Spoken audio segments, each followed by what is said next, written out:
Oi pessoal, tudo bem com vocês? Você já ouviu falar em cistostomia? Um procedimento que a gente vê bastante, principalmente em clínica cirúrgica, tá? Ou até em UTIs. Provavelmente você vai deparar com um paciente que vai ter passado por esse procedimento e eu vim trazer para vocês sobre o que é, né, esse procedimento e alguns cuidados de enfermagem referente à cistostomia. A gente fala cistostomia, mas também se chama cateterismo suprapúbico, tá? Também tem o termo vesicotomia, também a gente usa também, tá? É um procedimento aí que estabelece uma drenagem ou saída da urina, tá? Por meio de uma introdução por um catéter tipo Foley, que nada mais é a sonda vesical que nós conhecemos aí formalmente, tá? De forma percutânea, tá? Ou seja, pela incisão da parede abdominal anterior até a bexiga. Como é que funciona esse sistema? Para que precisa, né, da cistostomia em vez de passar por meios normais, uma sonda vesical de demora? Geralmente, tá, a gente recebe pacientes que têm dificuldades de urinar, tá? Principalmente pacientes mais idosos, que já têm uma doença de base que possa acarretar aí o sistema urinário do paciente.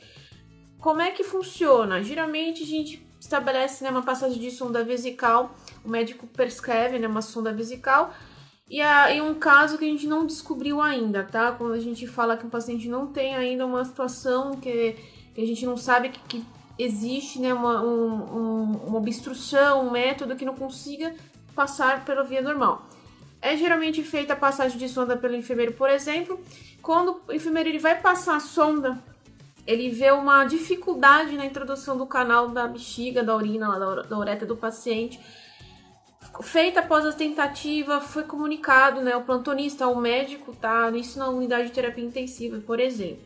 O médico vai solicitar o que é uma avaliação pelo urologista, tá? Que é o médico responsável aí, principalmente, né, aos pacientes homens, tá? Que vão fazer um procedimento no sistema urinário do paciente. Esse médico urologista, ele vai avaliar e vai ver que tem uma obstrução no canal da uretra do paciente. Então, por vias normais, não consegue introduzir uma sonda vesical.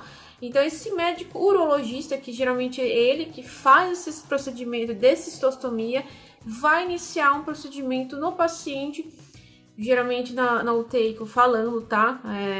Ali mesmo, beira-leito, mas também pode ser feito em centro cirúrgico, tá? Em clínica especializada, tá? Dos urologistas.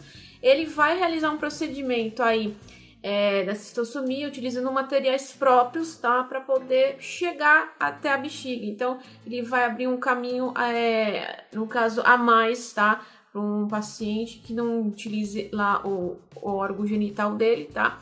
Ele vai utilizar um instrumento que é chamado de trocáter, que a gente fala que é o cortador de coco, tá? Ele é pontiagudo e vai fazer a perfuração diretamente em cima da bexiga, na direção da bexiga do paciente, e logo em seguida vai abrir um canalzinho e vai introduzir a sonda Foley diretamente naquele canal, de todo modo asséptico, tá?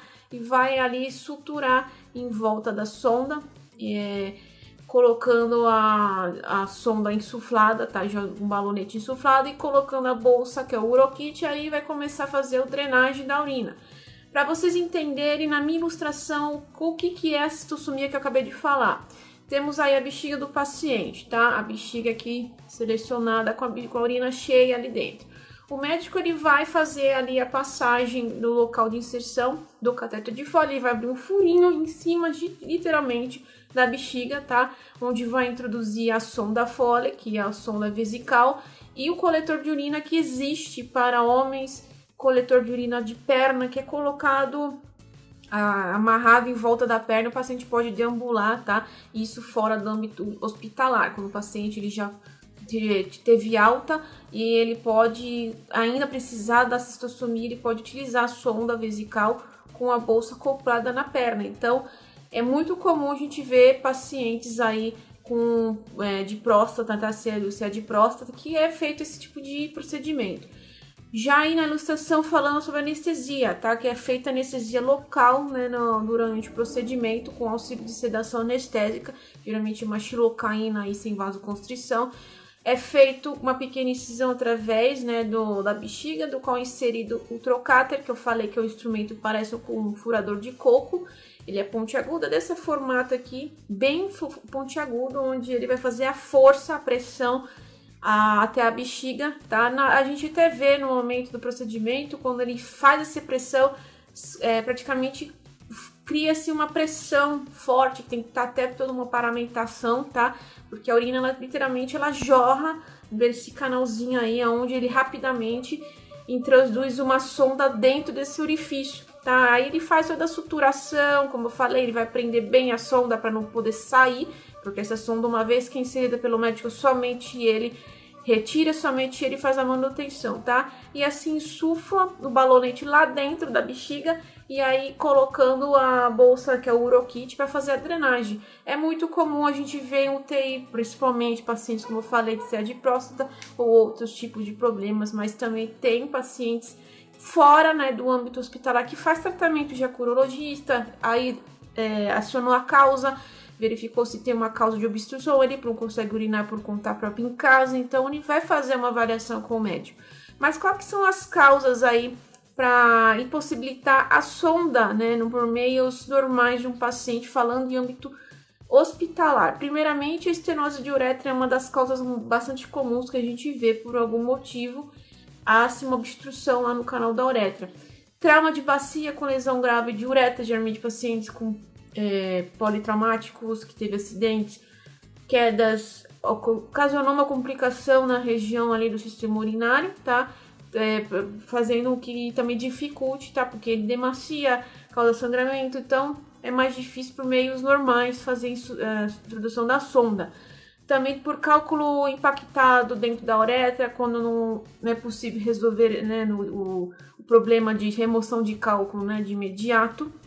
As próstatas muito volumosas, muito comum, como eu falei, o câncer avançado da próstata da uretra, as infecções graves do pênis e saco escrotal, como o síndrome de Fournier, que síndrome de Fournier é uma doença onde acomete toda a genitália do paciente, muitas vezes até sendo que removido ali o órgão do paciente, então não tem mais o canal da uretra para se fazer a sondagem, né, e a drenagem de urina.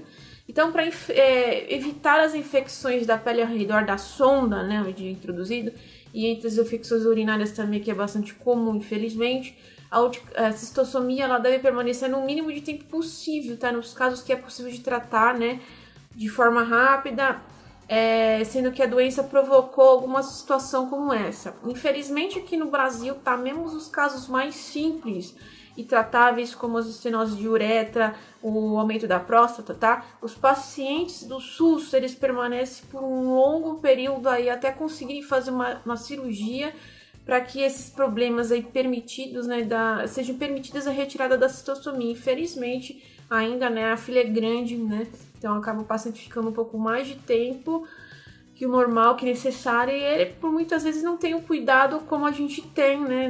Os profissionais têm com a limpeza, a manutenção, ele não vai ter o mesmo cuidado em casa, ocasionando mais problemas para ele, trazendo mais infecções vindas de casa por falta de limpeza, falta de tratamento, né, do sistema da bolsa de drenagem por vias, né, que tem que ser drenadas, tá?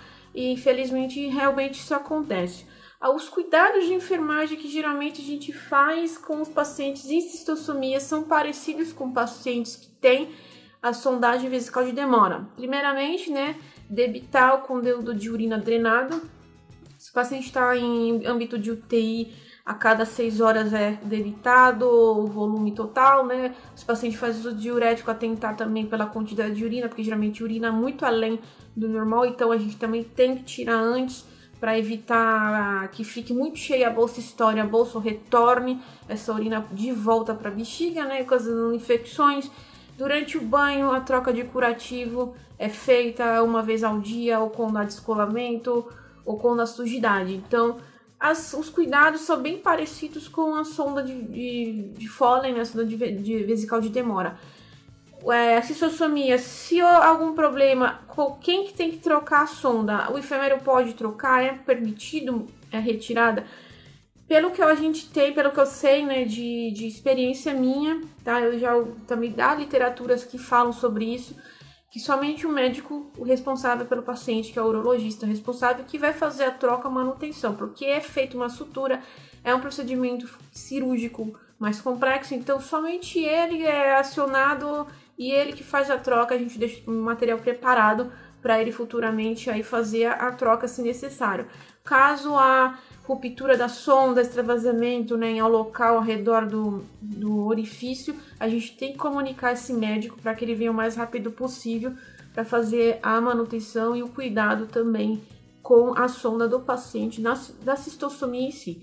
Se você tiver dúvidas relacionadas, deixa aí nos comentários que a gente vai respondendo aí conforme a gente vai vendo. Eu convido vocês a se inscreverem, ativar o sininho, que semanalmente estamos publicando vídeos relacionados à enfermagem. Eu fico com vocês por aqui e até mais, pessoal.